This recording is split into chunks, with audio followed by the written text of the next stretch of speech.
मेरठ राष्ट्रीय जागरूक ब्राह्मण महासंघ एवं भारतीय मतदाता संघ रजिस्टर व मेरी आवाज सुनो जन कल्याण समिति पंजीकृत एनजीओ के द्वारा रविवार को चौधरी चरण सिंह विश्वविद्यालय के नेताजी सुभाष प्रेक्षागृह में प्रतिभा अलंकृत सम्मान समारोह आयोजित किया गया। कार्यक्रम में मुख्य अतिथि एमएलसी धर्मेंद्र भारद्वाज, वरिष्ठ अतिथि भाजपा नेता मनिंदर पाल सिंह रहे। कार्यक्रम में विभिन्न स्कूल कॉलेजों के छात्र छात्राओं ने रंगारंग प्रस्तुतियां दी। कार्यक्रम में 80% से ज्यादा अंक प्राप्त करके हाई स्कूल व इंटरमीडिएट पास करने वाले छात्र छात्राओं एवं उनके माता पिता को सम्मानित किया गया। साथ ही जनप्रतिनिधियों, समाज सेवियों, पत्रकारों व विकलांग जनों को भी सम्मानित किया गया। कार्यक्रम में संस्था के राष्ट्रीय अध्यक्ष पंडित आर.डी. शर्मा, आदेश शर्मा, रविंद्र शर्मा, राष्ट्रीय महासचिव पंडित राज शर्मा, राष्ट्रीय उपाध्यक्ष सोनिया कौशिक, राष्ट्रीय संगठन मंत्री रूबी कौशिक, जिलाध्यक्ष महिला विंग मंजू शर्मा, पश्चिम यूपी अध्यक्ष विमलेश शर्मा, प्रदेश संरक्षक मीरा सिंह, मंडल अध्यक्ष सीमा शर्मा, जिलाध्यक्ष संध्या ओझा व अन्य पदाधिकारी व गणमान्य लोग उपस्थित रहे।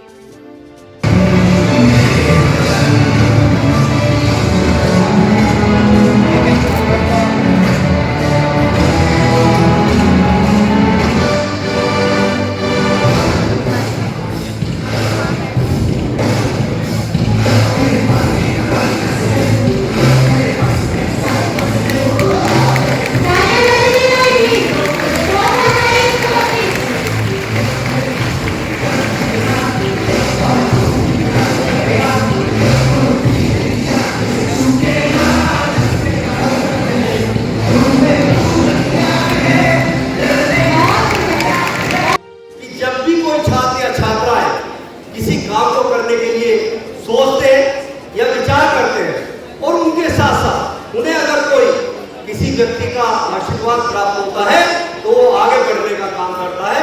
तो इसी दशा में जो हमारे पंडित आदेश शर्मा जी, रविंद्र शर्मा जी और आर.डी. शर्मा जी काम कर रहे हैं, वो बहुत अच्छा काम कर रहे हैं। इन्होंने भी 3 दिन पहले मैंने भी देखा इनका सोशल मीडिया पे कि दिल्ली में बहुत अच्छा प्रोग्राम किया। वहां पर भी सभी छात्राओं को, सभी गरीब छात्रों को और एक काम और बहुत अच्छा किया कि दिव्यांग लोगों को उनकी हर तरीके की मदद में जो इनकी सहभागिता रहती है उसके लिए ये बहुत वंदन करता हूँ, उनका अभिनंदन करता हूँ। जहाँ तक मेरे सामने सम्मुख आज जो बैठे हैं छात्र और छात्राएं जिनको आज प्रशिक्षण पत्र मिल रहा है और इसी क्षेत्र के कुछ लोग ग्राम प्रधान भी यहाँ पर उपस्थित है, कुछ बीडीसी सदस्य हैं, जिला पंचायत सदस्य हैं और कुछ समाज सेवी लोग, उनका भी अभिनंदन इस संस्था के द्वारा किया जा रहा है। उन्हीं लोगों का भी अभिनंदन है, स्वागत है और उनका वंदन करता हूँ। आप लोगों के बातों में यही मैं कहना चाहूंगा सभी छात्राओं को कि इस देश के भविष्य को सुधारने में आप लोगों का सबसे बड़ा है और आने वाला समय आपने देखा कि भारतीय जनता पार्टी ने जब 2014 में हमारे देश के प्रधानमंत्री मोदी जी ने कमान संभाला, उन्होंने हमेशा शिक्षा के क्षेत्र को बढ़ाने का काम किया। अभी शिक्षक दिवस था, उस शिक्षक दिवस पर कितनी महत्वपूर्ण उपलब्धि उन्होंने की कि हर जिले से पहले जो शिक्षकों का सम्मान होता था वो हर जिले से पैसे लेकर के होता था, लेकिन योग्यता के आधार पर उन्होंने शिक्षकों का सम्मान करने का काम किया। ऐसे माननीय मुख्यमंत्री योगी जी को और देश के प्रधानमंत्री मोदी जी को मैं अभिनंदन करता हूँ कि वो गरीब छात्राओं के लिए, अपने क्षेत्र के शिक्षकों के लिए और शिक्षिकाओं के लिए जो काम करते हैं उसके लिए मैं उनका अभिनंदन करता हूँ। और उन्होंने देश के साथ साथ आपके हर चीज को उन्होंने टच करने की कोशिश की। उसी दिशा में आपने देखा होगा कि कोई स्वच्छ अभियान हो या कोई भी कार्यक्रम ऐसा होता है जिससे कि हमारे देश की राष्ट्र प्रेम जागृत होता है, तो उस राष्ट्र प्रेम को जागृत करने के लिए हमारे हमेशा प्रधानमंत्री मोदी जी ने और प्रदेश के मुखिया योगी जी ने हमेशा पूरे देश और प्रदेश का नाम बदलने का काम किया। उन्होंने बताया कि राष्ट्र प्रेम क्या होता है। मैं आज छात्राओं को समझाना चाहता हूँ।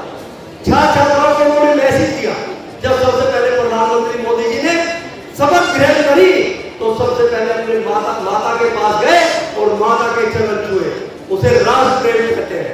आज मैं तुम्हारे सामने छात्राओं को बताना चाहता हूँ, जब सुबह आप उठो अपने माता पिता के भावना कहते हैं। अगर आप जब संस्थान कॉलेज में जाते हो, स्कूल में जाते हो, आपके सामने बुजुर्ग मिलते हैं, अगर आप उनको नतमस्तक होकर प्रणाम करते हो तो उसको राष्ट्र प्रेम कहते हैं और राष्ट्र धरोहर कहते हैं। आज छात्राओं को छोटी छोटी चीजों को समझाने का काम किया। जल संचय में काम हुआ, ऊर्जा के क्षेत्र में काम हुआ।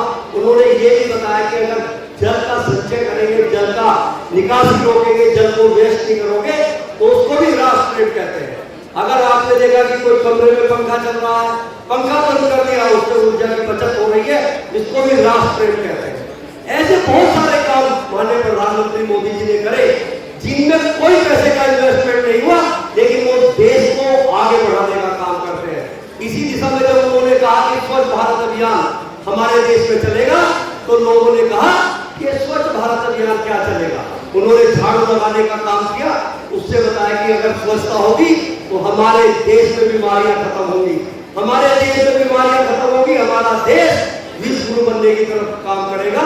इन सब छोटी छोटी चीजों को बात में रखते हुए मैं आप लोगों का अभिनंदन करता हूँ और आप सभी छात्र छात्राओं से यही मैं कहूंगा कि आप लोगों को जो प्रशस्ति पत्र और जो सम्मान इस समिति के द्वारा दिया जा रहा है, उस सम्मान को पा करके आप हमारे देश का, प्रदेश का, जिले का, गांव का नाम रोशन करने का काम करेंगे।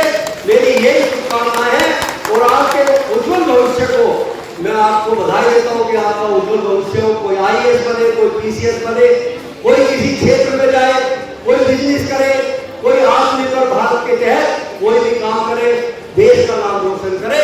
और मैं आज सभी छात्र छात्राओं को एक चीज लास्ट में कहना चाहता हूं, ये बात ध्यान से सुनना, मैंने आज आपके लिए लिखी है। मंजिल उन्हीं को मिलती है, मंजिल उन्हीं को मिलती है जिनके सपनों में जान होती है। मंजिल उन्हीं को मिलती है जिनके सपनों में जान होती है। पंख से कुछ नहीं होता, हौसलों से उड़ान होती है, हौसलों से उड़ान होती है। अगर आपके मंजिल प्राप्त करनी है तो मंजिल को प्राप्त करने के लिए सपनों में जान होनी चाहिए। जब आप रात को सपना देखें कि मुझे आईएएस बनना है, तो उस पर अगर काम करोगे तो आईएएस बनोगे। उसका साक्षात उदाहरण हमारे देश के दो जननायक हैं, माननीय प्रधानमंत्री मोदी जी तपस्वी राजा और योगी जी कर्मवीर राजा। आपने देखा कि कितनी गरीबी से उठ करके उन्होंने सपने देखे, लेकिन उनके पंखों से नहीं करा,